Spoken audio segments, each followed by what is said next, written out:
নমস্কাৰ DWৰ ফালৰ পৰা second phase of physical document ভেৰিফিকেশ্যনৰ থাৰ্ড লিষ্ট আজি প্ৰকাশ পাইছে 3 তাৰিখ 3 জুলাই।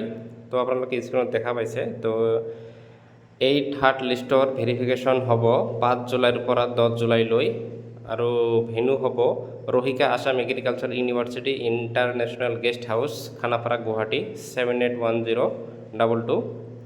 তো আপোনালোকে চাব পাৰে লিষ্টখন কাৰ কাৰ নাম আছে।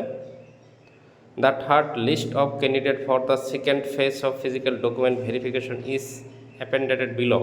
List of candidate. তো চাওক সিরিয়াল নাম্বার দিয়া আছে।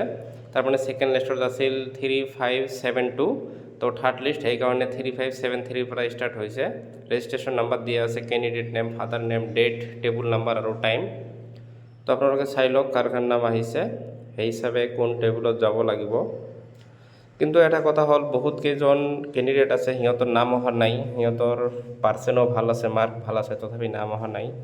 তো কাৰণটো বা কি নাজানো, সিহঁতৰ নাম কেতিয়াবা আহে।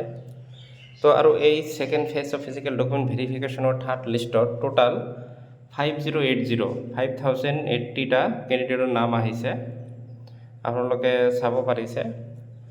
তো আৰু লাষ্টত নোট লিখাই আছে যিসকলে নিউজ কেণ্ডিডেট সিহঁতে ইন ছাৰ্ভিচ হ'ব লাগিব আৰু সিহঁতে 2017 চনৰ আগত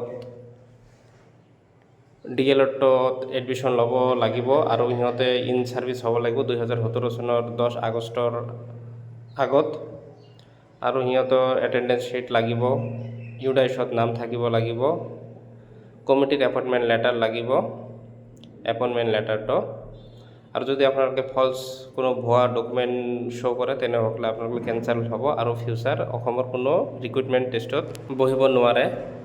তো থাৰ্ড লিষ্টত যিসকল কেণ্ডিডেটৰ নাম আহিছে সিহঁতৰ ভেৰিফিকেশ্যন 5 জুলাইৰ পৰা 10 জুলাইৰ ভিতৰত হ'ব। ধন্যবাদ।